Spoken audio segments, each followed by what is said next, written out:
여러분, 만약 당신의 남편이 당신을 배신했다면, 그것도 시어머니까지 가담해서 당신을 속였다면 어떻게 하시겠어요? 오늘 제가 들려드릴 이야기는 단순한 불륜 이야기가 아닙니다. 이건 가족이라는 이름으로 저질러진 완벽한 배신, 그리고 그 배신자들이 스스로 무너지는 통쾌한 복수극입니다. 끝까지 들으시면 여러분도 소름이 돋으실 거예요. 자, 그럼 시작하겠습니다. 안녕하세요. 저는 올해 34살의 평범한 주부입니다. 아니, 평범했던 주부였다고 말하는 게 맞겠네요. 지금 이 순간 저는 제 인생이 한순간에 무너지고 다시 재건되는 기적 같은 경험을 하고 있습니다. 아직도 믿기지 않아요. 이 모든 일들이 정말 제게 일어난 일인지, 정신을 차리기 위해, 그리고 누군가에게라도 이 이야기를 들려주고 싶어서 이렇게 사연을 쓰게 됐습니다. 제 이야기를 들으시면서 여러분도 함께 분노하고 함께 통쾌함을 느끼셨으면 좋겠어요. 모든 일은 제 남편과 시어머니의 이상한 행동에서 시작됐습니다. 그때는 몰랐죠. 그 작은 신호들이 제 인생을 뒤흔들 거대한 사건의 전조였다는 것을요.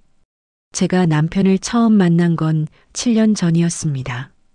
친구의 소개로 만난 그는 성실하고 책임감 있는 사람처럼 보였어요. 대기업에 다니는 안정적인 직장인이었고 저를 대하는 태도도 신사적이었죠. 연애 기간 동안 그는 정말 좋은 남자였습니다. 제 말을 잘 들어주고 배려심도 깊었어요. 문제는 결혼을 앞두고 시어머니를 처음 뵀을 때부터 시작됐습니다. 시어머니는 첫 만남부터 저를 위아래로 훑어보시더니 이렇게 말씀하셨어요.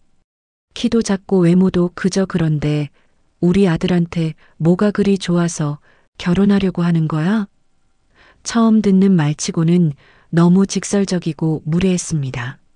하지만 저는 곧 시어머니가 되실 분이니까 참았어요. 웃으면서 잘 모시겠습니다라고 인사를 드렸죠. 그런데 그 순간 옆에 있던 남편은 아무 말도 하지 않았습니다. 그냥 어색하게 웃기만 했어요. 지금 생각해보면 그때가 첫 번째 경고 신호였던 것 같아요. 결혼 준비 과정도 순탄하지 않았습니다. 시어머니는 제가 준비한 모든 것에 트집을 잡으셨어요. 웨딩드레스가 마음에 안 든다. 예식장이 초라하다. 하객 명단이 적다. 끊임없이 불평하셨죠. 그래도 저는 참았습니다. 결혼하면 나아질 거라고, 시간이 지나면 시어머니도 저를 인정해 주실 거라고 믿었으니까요. 하지만 그건 제 착각이었습니다. 결혼식 당일 시어머니는 제 친정 식구들 앞에서 이렇게 말씀하셨어요. 우리 아들이 너무 착해서 탈이야. 이런 애랑 결혼하다니. 순간 제 어머니의 얼굴이 굳어지는 게 보였습니다. 저도 얼굴이 화끈거렸지만 결혼식 당일이니까 웃으며 넘겼죠. 하지만 마음속으론 이미 상처가 깊게 남았습니다. 신혼여행에서 돌아온 후 본격적인 결혼 생활이 시작됐습니다. 저희는 남편 회사 근처에 있는 작은 아파트에서 신혼 살림을 차렸어요. 시어머니와는 따로 살았지만 그분은 일주일에 서너 번씩 아파트에 찾아오셨습니다. 그것도 항상 예고 없이요. 어느 날은 제가 샤워를 하고 있는데 현관 비밀번호를 누르고 들어오셨어요. 남편이 비밀번호를 알려드렸던 거죠. 저는 황급히 옷을 입고 나왔지만 시어머니는 이미 집안 구석구석을 돌아다니며 청소 상태를 확인하고 계셨습니다. 여기 먼지가 쌓였네. 청소는 제대로 하고 사는 거야? 냉장고에 반찬이 이것밖에 없어? 우리 아들 밥은 제대로 챙겨주는 거 맞아? 거실 정리 좀 해. 남편이 이런 집에서 어떻게 쉬겠어? 쉴 틈 없이 쏟아지는 잔소리에 저는 점점 지쳐갔습니다. 하지만 남편은 항상 엄마 편만 들었어요. 엄마가 널 위해서 그러시는 거야. 조금만 이해해줘. 엄마 말씀이 틀린 건 아니잖아. 좀 더 노력하면 되지. 왜 그렇게 예민하게 구는 거야? 엄마가 뭐 잘못했다고. 남편의 이런 태도가 계속되면서 저는 점점 외로워졌습니다. 결혼 생활이 이렇게 힘든 줄 몰랐어요. 사랑하는 사람과 함께 행복한 가정을 꾸리는 줄 알았는데 현실은 전혀 달랐습니다. 결혼한 지 1년이 지났을 때 저는 작은 회사에 취직했습니다. 집에만 있으면 시어머니의 방문과 간섭이 더 심해질 것 같아서였어요. 일을 시작하니까 조금은 숨통이 트이는 느낌이었죠. 하지만 시어머니는 제가 일을 시작한 것조차 마음에 들어하지 않으셨어요. 여자가 밖에서 일하면 집안일은 누가 해? 우리 아들 밥은? 직장 다니는 여자들은 다 바람 피운다던데 너도 그럴 거 아니야? 이런 말도 안 되는 말씀을 하시면서 저를 비난하셨죠. 그래도 저는 참았습니다. 남편과의 관계라도 좋으면 버틸 수 있을 거라고 생각했으니까요. 하지만 남편은 점점 더 변해갔습니다. 결혼 초기에는 그래도 저를 챙겨주려고 노력했던 남편이 이제는 퇴근하면 소파에 누워 핸드폰만 보고 주말에는 친구들 만나러 나가거나 시어머니 댁에 가는 일이 많아졌어요. 당신, 우리 언제 데이트했어? 이번 주말에 영화라도 볼까? 제가 이렇게 물어보면 남편은 귀찮다는 듯이 대답했습니다. 무슨 데이트를 이제 와서? 우린 결혼했잖아. 그리고 이번 주말은 엄마 댁에 가야 해. 저는 점점 결혼 생활에 회의감이 들었습니다. 이게 정말 제가 꿈꾸던 결혼 생활인가? 이렇게 외롭고 힘든 게 정상인가? 그렇게 결혼 3년 차로 접어들 무렵 이상한 일들이 하나둘씩 생기기 시작했습니다. 작년 봄부터였습니다.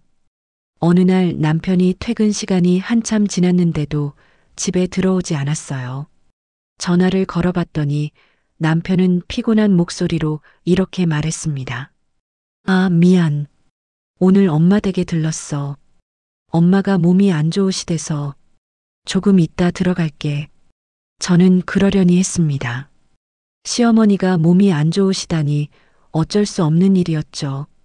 하지만 이상한 건 그날부터 이런 일이 자주 반복됐다는 겁니다. 일주일에 2~3번씩 남편은 엄마 댁에 간다며 늦게 들어왔어요. 때로는 밤 11시가 넘어서 들어올 때도 있었죠. 저는 점점 궁금해졌습니다. 시어머니가 그렇게 자주 아프신가? 그래서 어느 날 시어머니께 직접 전화를 드렸어요. 어머니, 요즘 몸이 많이 안 좋으세요? 제가 뭐 도와드릴 게 있을까요? 그런데 시어머니의 대답은 예상 밖이었습니다. 무슨 소리야? 나 멀쩡한데. 왜? 아니, 남편이 요즘 어머니 댁에 자주 간다고 해서요. 몸이 안 좋으시다고. 뭐? 얘가 요즘 우리 집에 온 적이 없는데? 무슨 소리 하는 거야? 순간 제 심장이 쿵 내려앉았습니다. 남편이 거짓말을 한 거예요. 시어머니 댁에 간 게 아니었던 겁니다. 그럼 남편은 대체 어디에 있었던 걸까요?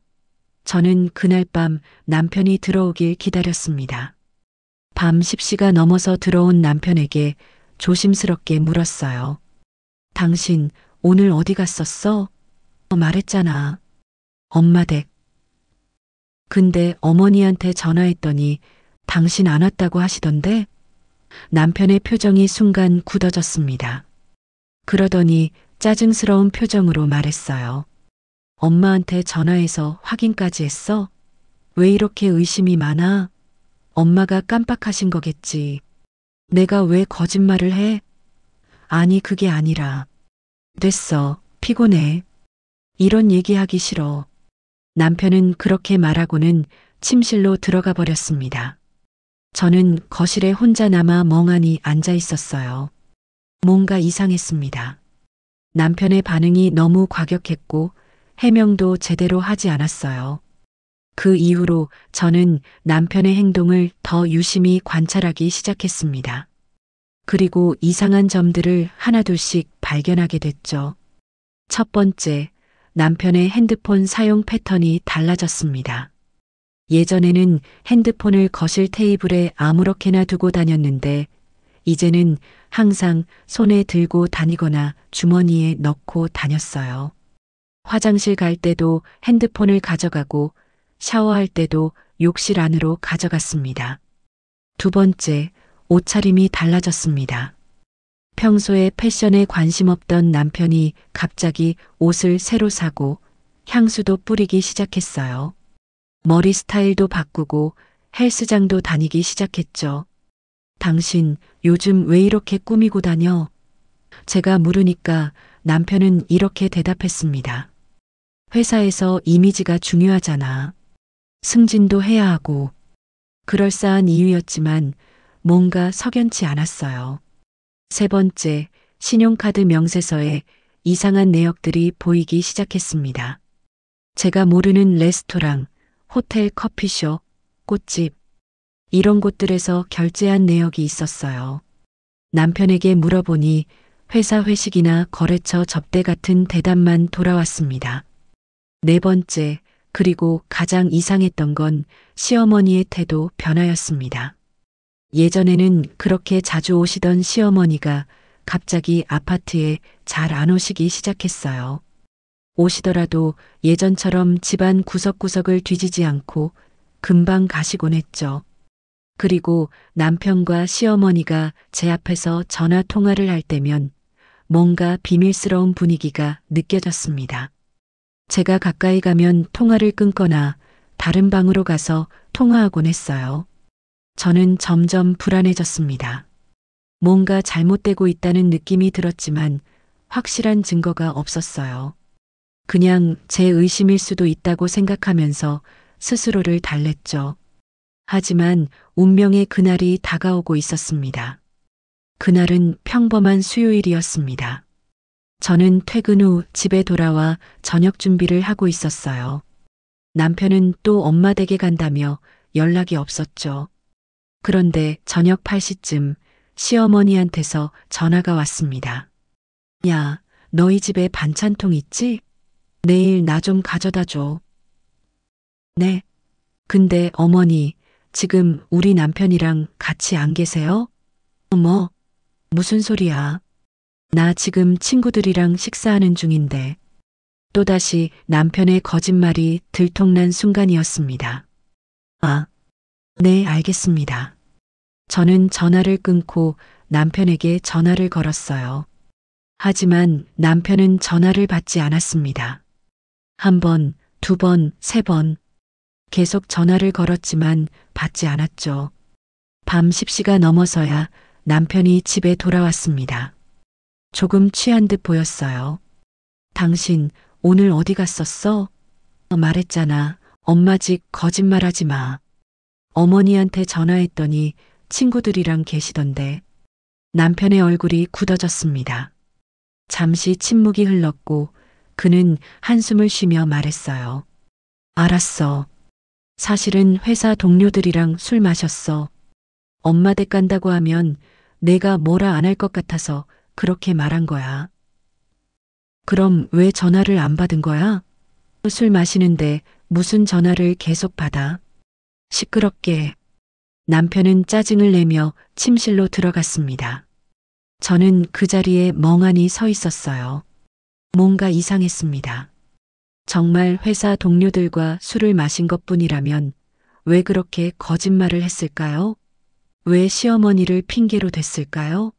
저는 그날 밤 잠을 이룰 수 없었습니다. 계속해서 의심이 들었고 불안했어요. 남편이 혹시 다른 여자라도 있는 건 아닐까? 그런 생각이 들자 가슴이 철렁 내려앉았습니다. 다음 날 저는 회사에서 일을 하면서도 계속 남편 생각만 했어요. 점심시간이 되자 더 이상 참을 수 없었습니다. 남편 회사 근처까지 가봐야겠다고 결심했죠. 남편 회사는 제 회사에서 지하철로 30분 정도 거리에 있었습니다. 저는 점심시간을 이용해 그곳으로 갔어요. 회사 앞 커피숍에 앉아서 남편이 나오는지 지켜봤습니다. 1시간을 기다렸지만 남편은 나오지 않았어요. 그냥 돌아가려던 순간 회사 정문에서 남편이 나오는 게 보였습니다. 그런데 혼자가 아니었어요. 옆에 한 여자가 함께 걸어 나왔습니다. 남편보다 한 5살 정도 어려 보이는 날씬하고 예쁜 여자였어요. 둘은 나란히 걸으며 이야기를 나누고 있었죠. 저는 숨을 죽이고 지켜봤습니다. 혹시나 하는 마음으로요. 남편과 그 여자는 근처 레스토랑으로 들어갔습니다. 저는 조금 떨어진 곳에서 레스토랑 안을 살펴봤어요. 창문 너머로 두 사람이 마주 앉아 식사하는 모습이 보였습니다. 그냥 동료일 수도 있다고 생각하려 했어요. 회사 사람들끼리 점심 먹는 게 이상한 일은 아니니까요. 하지만 제 눈에는 뭔가 달라 보였습니다. 남편의 표정이 너무 밝았어요. 집에서는 한 번도 보지 못한 그런 환한 미소를 지으며 그 여자와 이야기하고 있었죠. 그 여자도 남편을 보며 환하게 웃고 있었습니다. 가끔 손으로 입을 가리며 웃는 모습이 너무나 자연스러웠어요. 저는 가슴이 답답해졌습니다. 뭔가 잘못되고 있다는 확신이 들었죠. 그날 저녁 남편이 집에 돌아왔을 때 저는 넌지시 물어봤습니다. 당신 오늘 점심 뭐 먹었어? 너? 그냥 회사 구내식당에서 먹었는데. 또 거짓말이었습니다. 남편은 분명히 회사 밖 레스토랑에서 그 여자와 식사를 했는데 구내식당에서 먹었다고 거짓말을 한 거예요. 정말? 혼자? 응, 왜? 아니, 그냥. 저는 더 이상 묻지 않았습니다. 하지만 마음속으로는 확신했어요. 남편한테 뭔가 있다고. 그날 밤 남편이 샤워를 하러 욕실에 들어간 사이 저는 남편의 가방을 뒤졌습니다. 평소에는 절대 하지 않을 짓이었지만 저는 진실을 알아야 했어요. 가방 안에는 영수증들이 가득 들어 있었습니다. 주유소, 편의점, 식당, 그리고 그 속에서 저는 충격적인 걸 발견했습니다. 호텔 영수증이었어요. 강남에 있는 고급 호텔의 객실 이용 영수증이었습니다. 날짜를 보니 지난주 금요일 남편이 엄마 댁에 간다고 했던 바로 그날이었어요. 객실 번호, 체크인 시간, 체크아웃 시간까지 상세하게 적혀 있었습니다. 가격은 25만 원. 결코 저렴하지 않은 금액이었죠. 저는 손이 떨렸습니다. 이게 대체 뭐지? 남편이 왜 호텔에 갔던 거지? 혼자? 아니면 그 순간 욕실 문이 열렸습니다. 샤워를 마친 남편이 나왔어요. 뭐해? 남편이 물었습니다. 저는 떨리는 손으로 영수증을 들어 보였어요. 이게 뭐야? 남편의 얼굴이 창백해졌습니다. 그게 당신 지난주 금요일에 엄마 댁 간다고 했잖아. 근데 왜 호텔 영수증이 나와? 그건 회사 일로 거래처 사람이랑 미팅하느라. 거짓말하지 마. 객실 영수증이잖아. 회의실도 아니고. 제 목소리가 커졌습니다. 저는 이제 더 이상 참을 수 없었어요. 대체 누구랑 간 거야? 솔직하게 말해. 아무도 아니야. 그냥 혼자 쉬려고. 혼자 호텔에서 쉬어? 25만 원짜리 호텔에? 말이 돼? 남편은 아무 말도 하지 못했습니다. 그저 고개를 숙인 채 서 있을 뿐이었어요. 당신 바람 피우는 거지? 제가 떨리는 목소리로 물었습니다. 아니야. 절대 아니야. 그럼 설명해봐. 이게 뭔지. 그건 남편이 말을 하려던 순간 그의 핸드폰이 울렸습니다. 화면을 보니 시어머니였어요. 남편은 전화를 받았습니다. 여보세요, 엄마. 그리고 얼굴이 급격히 굳어졌습니다. 뭐, 지금? 알았어. 바로 갈게. 전화를 끊은 남편이 급하게 옷을 입기 시작했어요. 엄마가 쓰러지셨대. 병원에 가봐야 해. 뭐, 설명할 시간 없어. 나 먼저 갈게. 이따 전화할게. 남편은 그렇게 말하고는 집을 나갔습니다. 저는 멍하니 그 모습을 지켜봤어요. 시어머니가 쓰러지셨다니. 하지만 이게 또 거짓말은 아닐까? 그런 의심이 들었지만 시어머니의 건강 문제라면 일단 확인해 봐야 했습니다. 저는 30분 정도 기다린 후 남편에게 전화를 걸었어요. 어디 병원이야? 서울대병원. 응급실. 지금 갈게. 저는 급하게 옷을 입고 병원으로 향했습니다. 택시를 타고 가는 동안 머릿속이 복잡했어요. 시어머니 건강도 걱정이었지만 남편의 거짓말도 계속 신경 쓰였습니다. 병원에 도착해 응급실로 갔습니다. 간호사에게 시어머니 성함을 말하고 어디 계신지 물었어요. 아, 3번 응급실이요. 보호자분이랑 그 여자분이 이미 도착하셨어요. 여자분요? 네, 보호자분이랑 같이 오신 분 있으시잖아요. 저는 가슴이 철렁했습니다. 여자분? 누가? 급하게 3번 응급실로 향했습니다. 커튼을 젖히는 순간 저는 그 자리에 얼어붙었어요. 침대에 누워 계신 시어머니, 그 옆에 서 있는 남편, 그리고 남편의 손을 잡고 있는 한 여자. 그 여자는 오늘 낮에 제가 봤던 남편과 함께 점심을 먹던 바로 그 여자였습니다. 시간이 멈춘 것 같았습니다. 남편은 그 여자와 나란히 서서 시어머니 곁을 지키고 있었어요. 그 여자는 남편의 팔을 잡고 있었고 남편은 그걸 자연스럽게 받아들이고 있었습니다. 마치 연인처럼요. 이게 무슨 상황이야? 제 목소리가 응급실에 울려 퍼졌습니다. 세 사람 모두 저를 쳐다봤어요. 남편의 얼굴이 놀라움으로 일그러졌습니다. 그 여자는 당황한 표정으로 남편 뒤로 한 발짝 물러섰죠. 당신, 왜 여기? 내가 왜 여기 있으면 안 돼? 시어머니가 쓰러지셨다잖아. 저는 침대로 다가갔습니다. 시어머니는 의식이 있으셨지만 많이 약해 보이셨어요. 어머니, 괜찮으세요? 시어머니는 저를 보더니 고개를 돌렸습니다. 대답도 하지 않으셨어요. 그 여자는 누구야? 저는 남편에게 물었습니다. 남편은 입술을 깨물며 대답하지 않았어요. 대신 그 여자가 먼저 입을 열었습니다.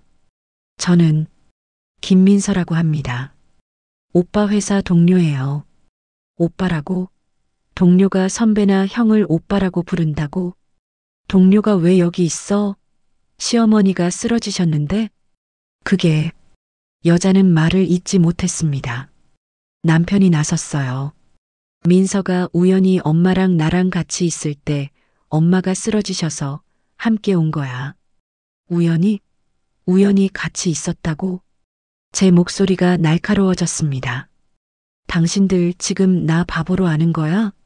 오늘 낮에도 레스토랑에서 둘이 밥 먹는 거 다 봤어. 남편과 민서라는 여자의 얼굴이 동시에 굳어졌습니다. 그리고 지난주에 호텔 간 것도 알아.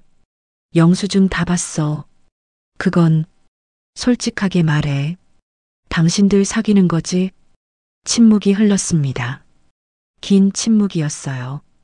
그리고 그 침묵이 모든 걸 말해주고 있었습니다.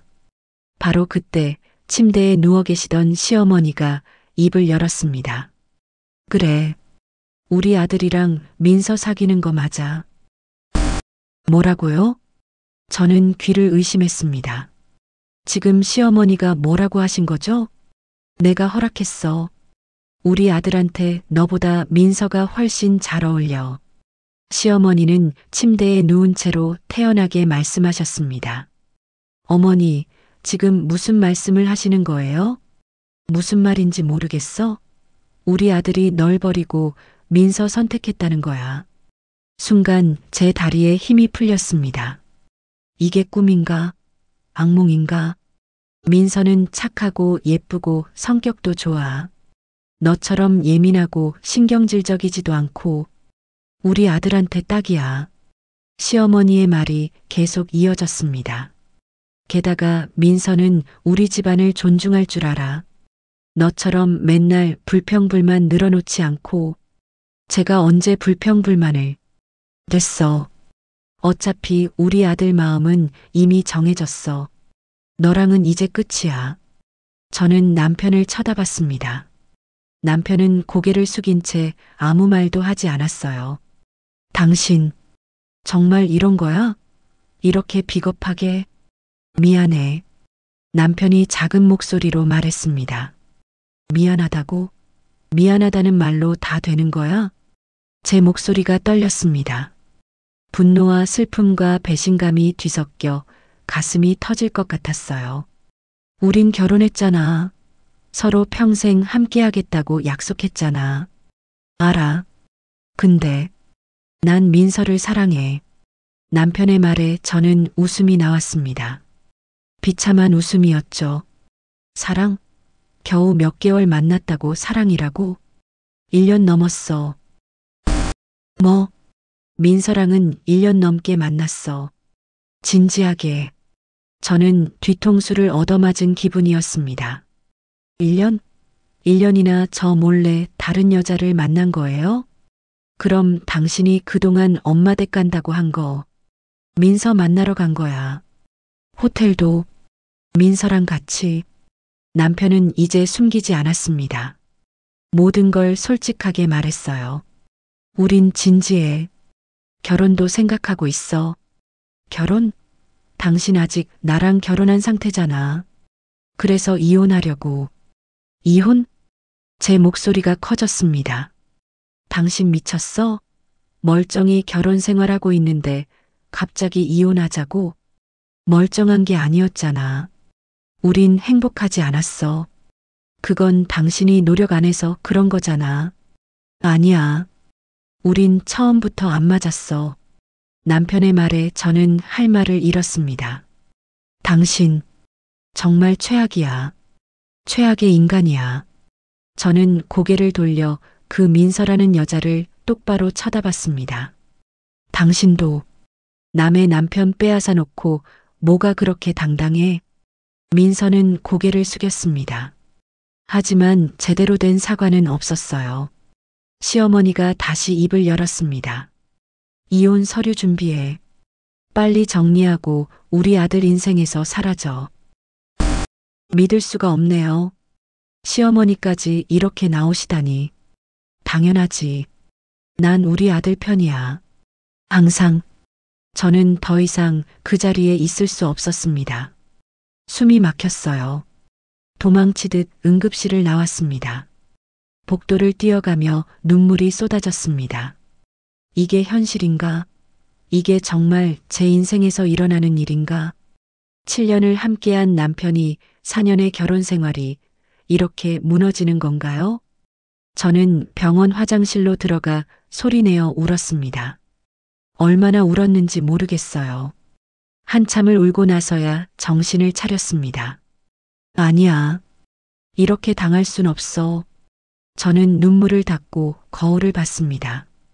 퉁퉁 부은 얼굴이 보였지만 저는 다짐했어요. 반드시 진실을 밝히고 제대로 된 대가를 치르게 만들겠다고. 집으로 돌아온 저는 밤새도록 생각했습니다. 어떻게 해야 할까? 그냥 이혼해주고 물러나야 할까? 아니면 싸워야 할까? 다음 날 아침 남편이 집에 돌아왔습니다. 아마 병원에서 밤을 새운 모양이었어요. 이야기 좀 하자.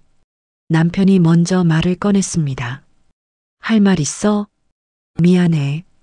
이렇게 될 줄 몰랐어. 이렇게 될 줄 몰랐다고? 바람 피우면서? 나도 어쩔 수 없었어. 민서를 만나고 나서 내가 진짜 사랑이 뭔지 알게 됐어. 남편의 말에 저는 코웃음을 쳤습니다. 진짜 사랑? 그게 이렇게 비겁하게 숨어서 만나는 거야? 그건 내가 알면 힘들어 할까봐.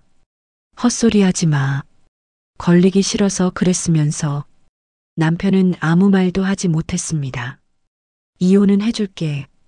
대신 조건이 있어. 조건? 위자료. 제대로 받을 거야.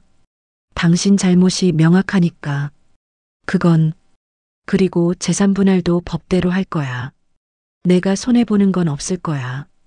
남편의 얼굴이 굳어졌습니다. 그건 좀, 민서랑 새 출발하려면 돈이 필요한데. 그게 내가 알 바야? 당신이 알아서 해. 제발 좀 이해해줘. 나도 행복할 권리가 있잖아. 당신 행복 때문에 내가 불행해야 해? 저는 차갑게 말했습니다. 변호사 선임할 테니까 당신도 준비해. 법대로 하자. 그날 이후 저는 변호사를 찾아갔습니다. 상담을 받으며 제 권리가 무엇인지 명확히 알게 됐어요. 배우자의 불륜이 증명되면 위자료를 받을 수 있고 재산 분할도 유리하게 진행할 수 있다는 거요. 저는 증거를 모으기 시작했습니다. 호텔 영수증은 이미 확보했고 남편과 민서의 관계를 증명할 수 있는 자료들을 찾기 시작했죠. 남편의 통화 내역, 문자 메시지, 신용카드 사용 내역. 할 수 있는 모든 걸 수집했습니다. 변호사는 제게 말했어요. 증거가 충분하네요.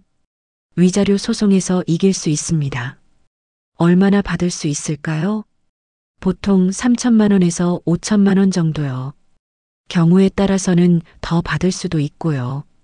저는 고개를 끄덕였습니다. 돈이 중요한 건 아니었지만 그래도 정당한 대가는 받아야 했으니까요. 하지만 운명은 여기서 끝나지 않았습니다. 진짜 충격은 이제부터였으니까요. 이혼 소송 준비를 하던 어느 날 제게 낯선 번호로 전화가 왔습니다. 여보세요? 안녕하세요. 혹시 김현우 씨의 아내 맞으신가요? 남자 목소리였습니다. 낯선 목소리였어요. 네, 맞는데요. 누구시죠? 저는 김민서의 전 남자친구입니다. 순간 제 심장이 크게 뛰었습니다. 민서의 전 남자친구? 왜? 제게 연락하신 거죠? 할 말이 있어서요. 직접 만나서 얘기할 수 있을까요? 저는 잠시 망설였지만 곧 만나기로 했습니다. 무슨 얘기를 하려는 건지 궁금했거든요. 이틀 후 저는 그 남자를 만났습니다. 30대 중반으로 보이는 깔끔한 인상의 남자였어요. 만나주셔서 감사합니다. 그는 정중하게 인사했습니다. 무슨 일로 저를 찾으신 거예요? 민서와 당신 남편 일 때문입니다. 알고 계셨군요. 네. 저도 피해자거든요. 남자의 표정이 어두워졌습니다. 민서랑은 3년을 사귀었어요. 결혼도 약속했었죠. 근데 어느 날부터 민서가 이상해지더라고요. 자주 바쁘다고 하고 만나자고 해도 핑계를 대고 그의 이야기를 들으며 저는 묘한 동질감을 느꼈습니다. 그러다가 우연히 알게 됐어요. 민서가 기혼자와 만나고 있다는 걸.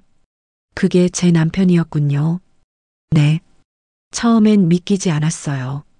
민서가 그럴 사람이 아니라고 생각했거든요. 근데 확인해 보니 사실이더라고요. 남자는 한숨을 쉬었습니다. 그래서 민서를 추궁했죠. 왜 그러냐고. 그랬더니 민서가 하는 말이 뭐라고 하던가요? 자기는 당신 남편을 진짜 사랑한다고. 그리고 곧 이혼하고 자기들이 결혼할 거라고. 저는 쓴웃음을 지었습니다. 그래서 헤어졌어요.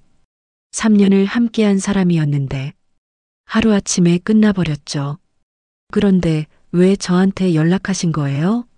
남자는 잠시 망설이다가 입을 열었습니다. 당신한테 알려줘야 할 것 같아서요. 뭐요? 민서와 당신 남편이 단순히 사랑해서 만나는 게 아니에요. 무슨 뜻이죠? 그들은 계획이 있어요. 아주 치밀한. 남자는 가방에서 USB를 꺼냈습니다. 이걸 들어보세요. 이게 뭔데요? 민서와 당신 남편의 대화 녹음이요. 제가 우연히 녹음하게 됐어요. 저는 떨리는 손으로 USB를 받았습니다. 대화 내용이 충격적일 거예요. 마음의 준비를 하시는 게 좋을 것 같아요. 대체 무슨 내용인데요? 직접 들어보세요. 그게 나을 것 같아요. 남자는 그렇게 말하고는 자리에서 일어났습니다. 왜 이걸 제게 주시는 거예요? 당신한테 무슨 이득이 있는 건 아닐 텐데. 이득 같은 건 없어요. 그냥 복수하고 싶어서요. 민서한테도 당신 남편한테도 그들이 제대로 된 대가를 치르길 바라요. 남자는 쓸쓸하게 웃었습니다. 그리고 당신도 진실을 알 권리가 있잖아요. 그는 그렇게 말하고 떠났습니다.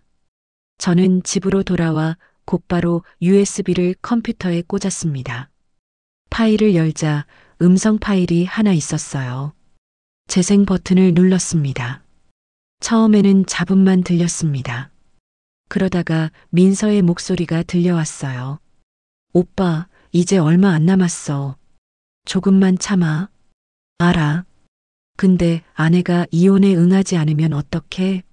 남편의 목소리였습니다. 응할 수밖에 없을 거야.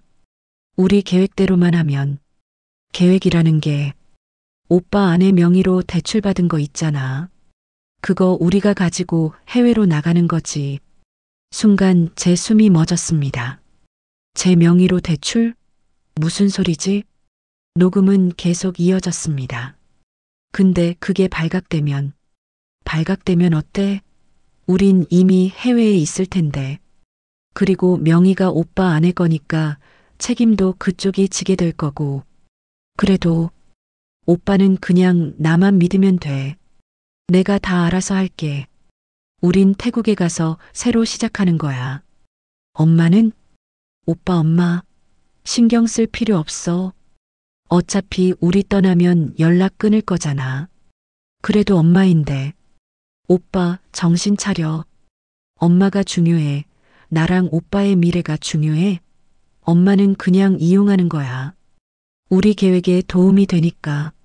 저는 믿을 수 없었습니다. 이게 진짜 녹음인가? 진짜 남편과 민서의 대화인가? 녹음은 더 충격적으로 이어졌습니다. 대출은 얼마나 받았어? 1억 2천. 오빠 아내 명의로. 1억 2천? 그렇게 많이? 응. 오빠 아내 신용이 좋더라고. 대출 한도가 높아서 이것저것 합쳐서 받았어. 그런데 아내가 모를까? 당연히 모르지. 서류는 내가 다 위조했어. 오빠가 결혼기념일이라고 한 친구한테 맡긴 거 있잖아. 거기 이용해서 인감증명서랑 주민등록증, 복사본 받았어. 그게 가능해? 가능하지. 요즘 그런 거 대행해주는 데 많아. 돈만 주면 다 해줘. 저는 온몸이 떨렸습니다. 제 명의로 1억 2천만 원을 대출받았다고? 제가 모르는 사이에? 그 돈으로 우리 태국 가서 사업 시작하는 거야. 오빠 말한 대로 게스트하우스 운영하고. 좋아. 근데 아내한테 들키면. 들켜도 이미 늦어. 돈은 이미 해외 계좌로 빼돌렸으니까. 추적 불가능해. 정말 괜찮을까? 오빠, 나만 믿어. 우린 곧 자유로워질 거야. 오빠 짜증나는 아내도, 오빠 간섭하는 엄마도 다 떠나서. 엄마는 좀 미안하긴 해. 그래도 날 낳아주신 분인데. 오빠, 또 그러네. 오빠 엄마가 오빠한테 뭐 해준 게 있어? 평생 오빠 통제하고 간섭만 했잖아. 그래도 됐어. 오빠가 너무 착한 게 문제야. 어차피 우리 떠나면 끝이야. 엄마한테도 연락 안 하고 깨끗하게 정리하는 거지. 녹음이 끝났습니다. 저는 한참을 멍하니 앉아 있었습니다. 이게 현실인가? 이게 정말 일어나고 있는 일인가? 남편과 민서가 제 명의로 1억 2천만 원을 대출받아 해외로 도망갈 계획을 세웠다고? 그것도 시어머니마저 버리고? 저는 급하게 은행 앱을 열어 제 대출 내역을 확인했습니다. 그리고 경악했습니다. 정말로 제 명의로 여러 건의 대출이 나가 있었어요. 신용대출, 마이너스 통장, 카드론. 합계 1억 2천만 원. 모두 최근 6개월 사이에 실행된 것들이었습니다. 저는 손이 떨려서 핸드폰을 제대로 잡을 수가 없었어요. 이건 단순한 불륜이 아니었습니다. 이건 사기였어요. 명백한 범죄였습니다. 저는 곧바로 변호사에게 연락했습니다. 변호사님, 큰일 났어요. 상황을 설명하자 변호사도 놀라는 눈치였습니다. 즉시 경찰에 신고하셔야 합니다. 이건 명백한 사기죄입니다. 그리고 녹음 파일도 증거로 제출하세요. 네, 알겠습니다. 저는 떨리는 손으로 경찰서 신고 전화를 걸었습니다. 여보세요, 신고하고 싶은데요. 제 명의로 부정대출이 일어났어요. 그리고 제 남편과 그의 불륜 상대가 그 돈을 가지고 해외로 도망갈 계획을 세우고 있어요. 경찰은 즉시 출동하겠다고 했습니다. 저는 모든 증거를 준비했습니다. 호텔 영수증, 녹음 파일, 대출 내역서, 그리고 남편과 민서의 관계를 증명할 수 있는 모든 자료들. 2시간 후 경찰이 집으로 왔습니다. 저는 모든 걸 설명하고 증거를 제출했어요. 이 정도면 충분한 증거입니다. 즉시 수사에 착수하겠습니다. 경찰은 남편과 민서를 소환하기로 했습니다. 그날 밤 남편이 집에 돌아왔습니다. 저는 아무렇지 않은 척 행동했어요. 당신 이혼 서류 준비 중이야? 응. 변호사가 거의 다 작성했대. 그래. 빨리 끝내자. 알았어. 남편은 아무것도 모르고 있었습니다. 자신의 계획이 들통났다는 것도, 경찰이 수사를 시작했다는 것도. 다음 날 아침 남편이 출근 준비를 하고 있을 때 현관 초인종이 울렸습니다. 누구야? 남편이 문을 열자 거기엔 형사들이 서 있었어요. 김현우 씨 맞으신가요? 네, 그런데요.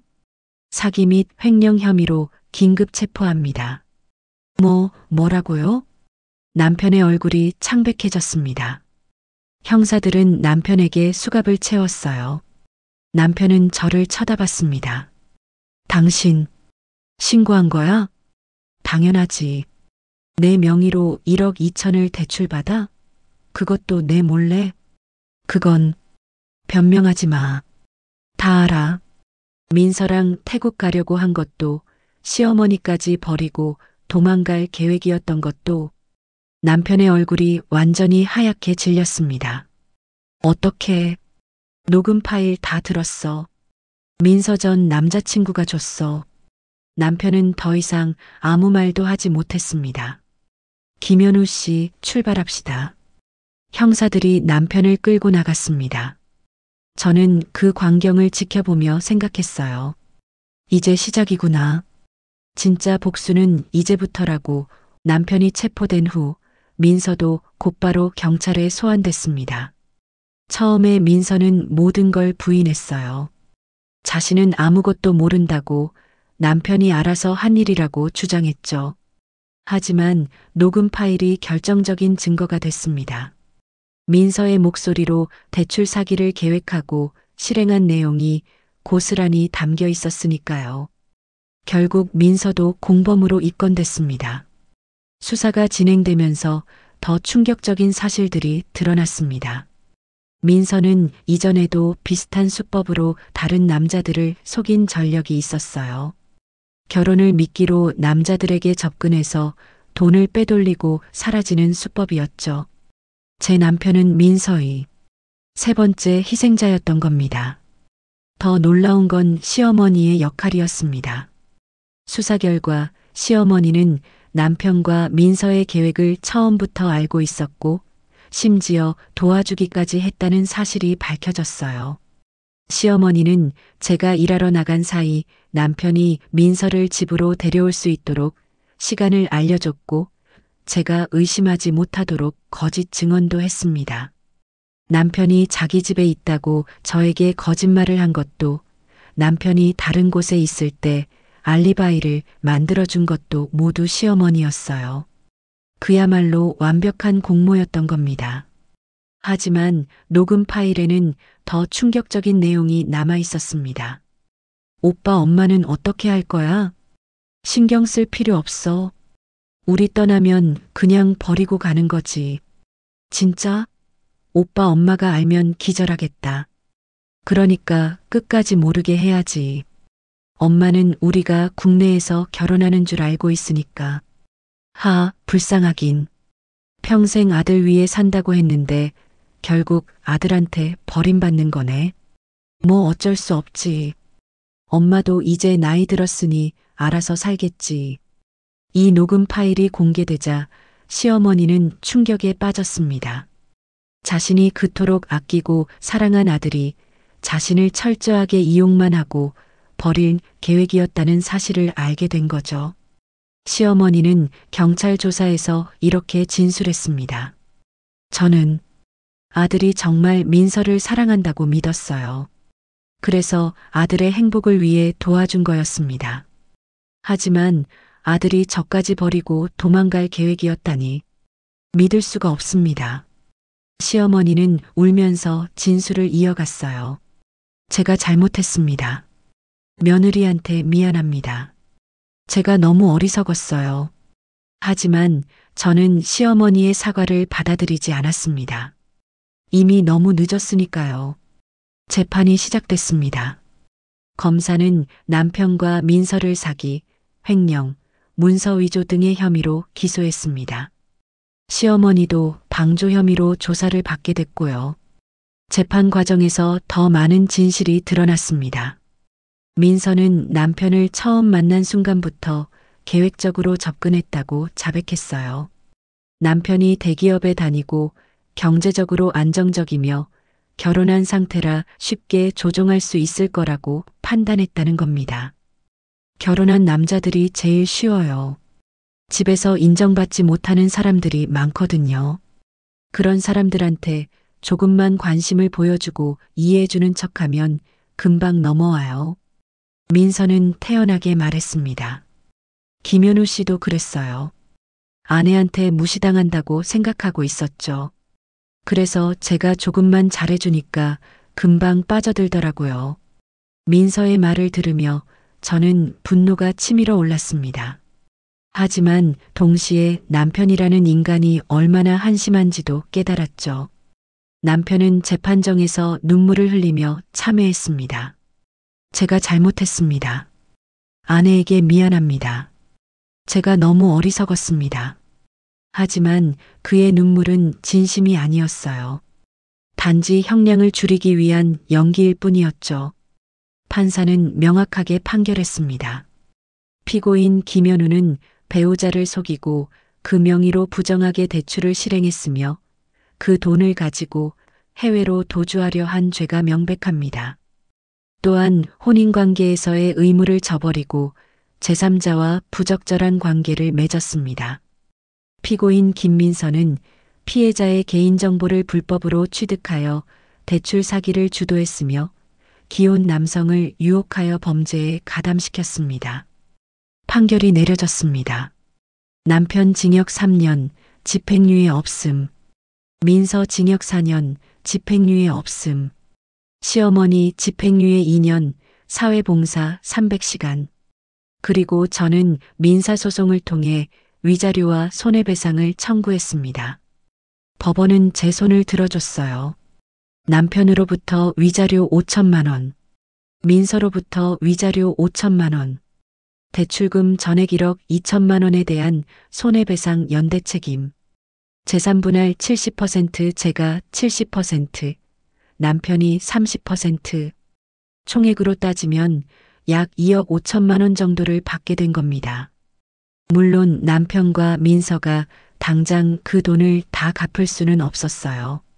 하지만 법원은 그들의 재산을 전부 압류하고 출소 후에도 계속 변제하도록 명령했습니다. 무엇보다 중요한 건 그들이 받은 사회적 처벌이었습니다. 남편은 회사에서 해고됐습니다. 범죄 경력이 생긴 데다가 회사 내에서도 불륜 스캔들이 알려지면서 입지가 사라진 거죠. 민서도 마찬가지였습니다.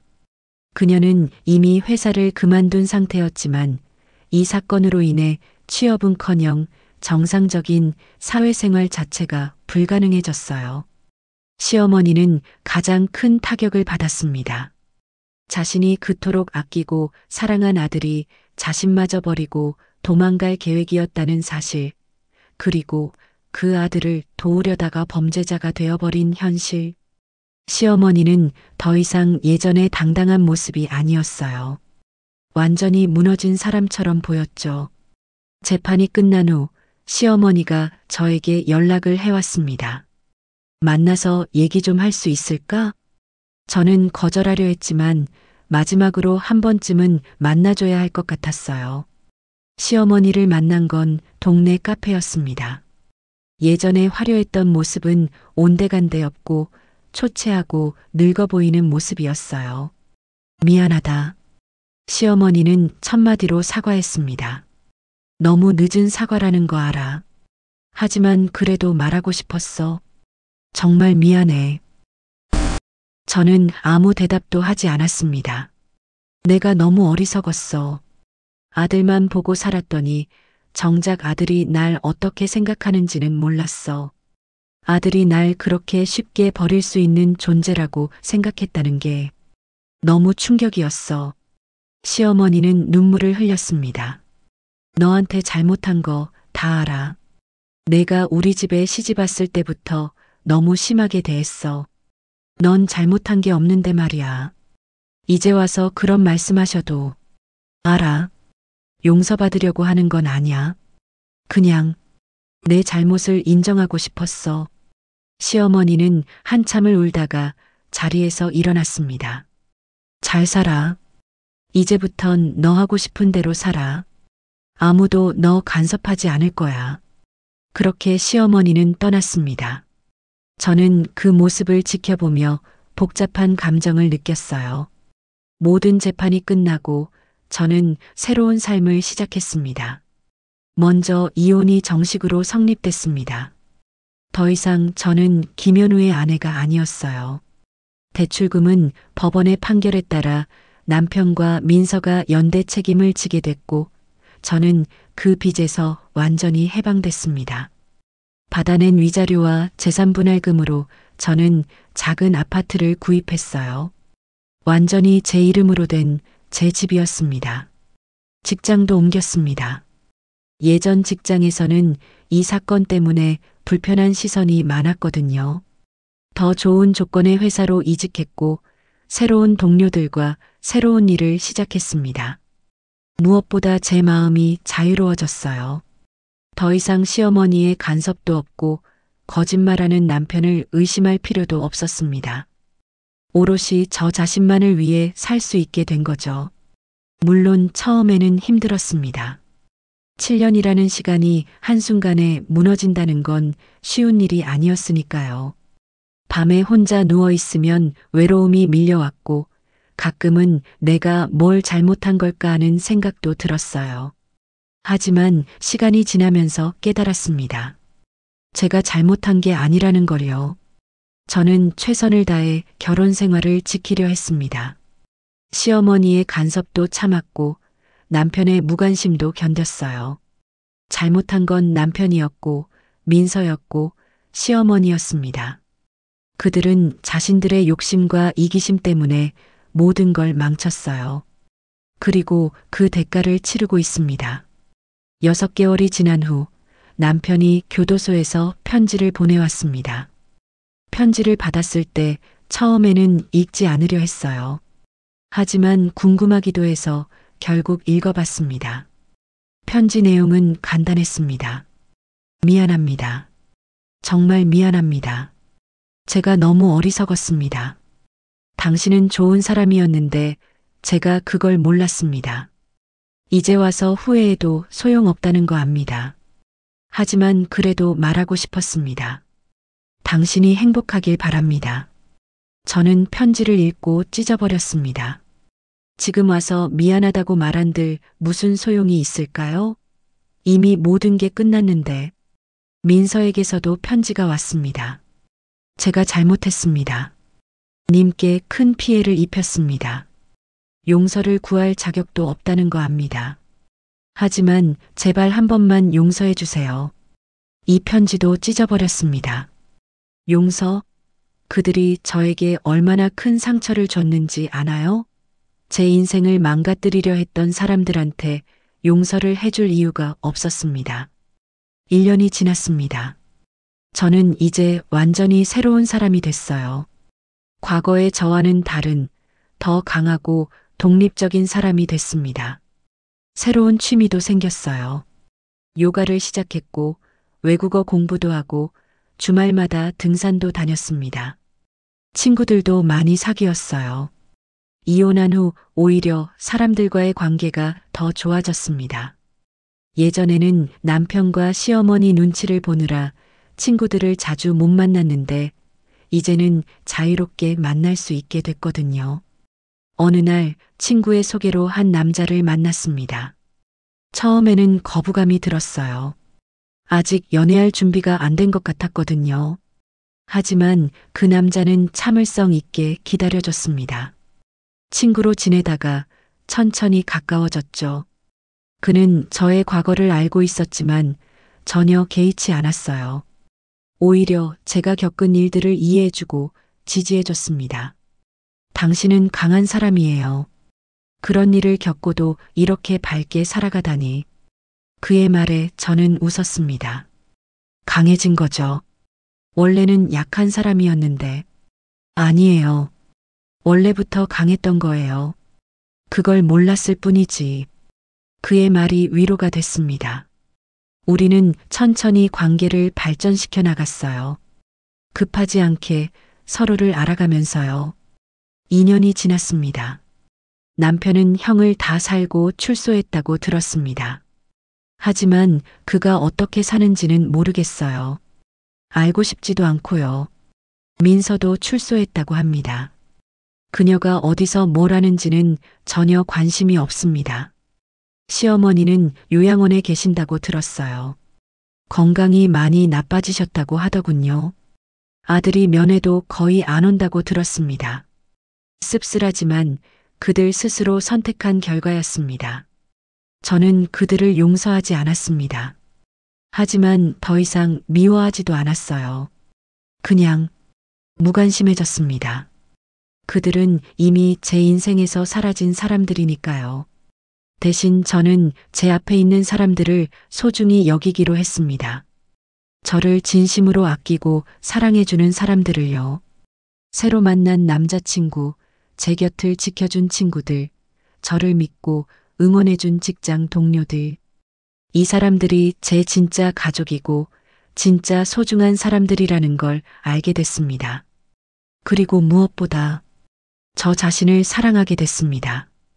예전에 저는 다른 사람들의 기대에 맞추려고 애쓰는 사람이었어요.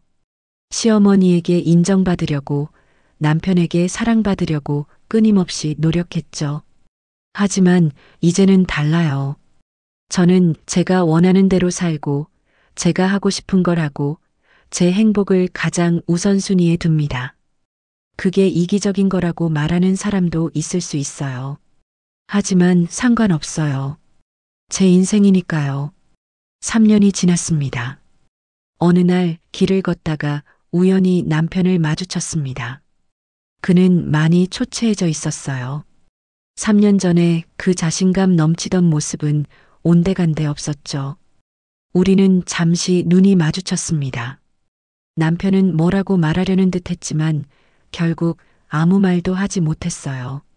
저도 그냥 지나쳤습니다. 더 이상 할 말이 없었거든요. 집에 돌아오는 길에 저는 생각했습니다. 나는 정말 행복하구나. 과거의 고통은 저를 더 강하게 만들었고 더 현명하게 만들었습니다.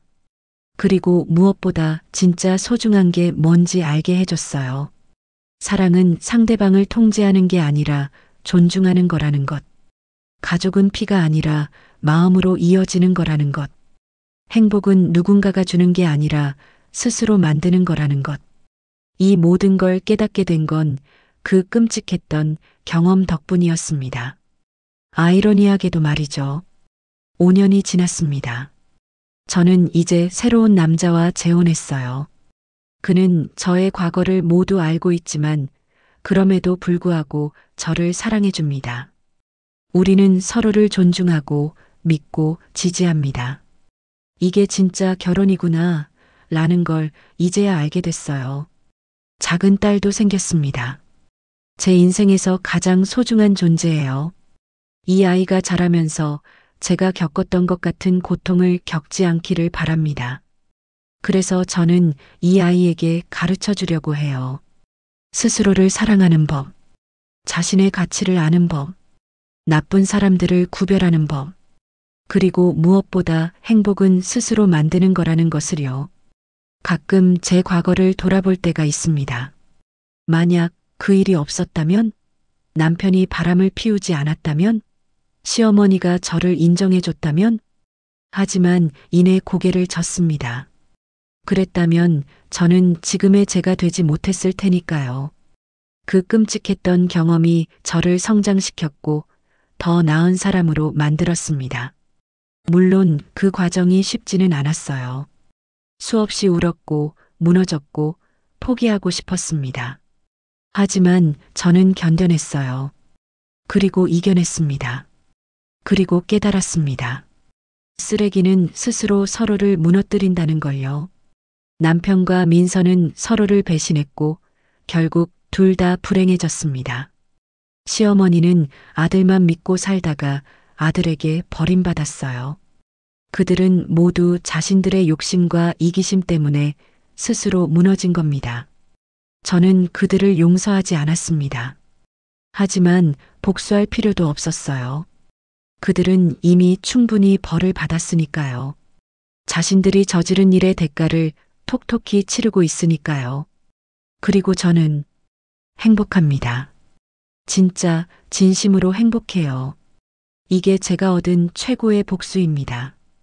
그들이 무너지는 동안 저는 더 높이 올라갔으니까요.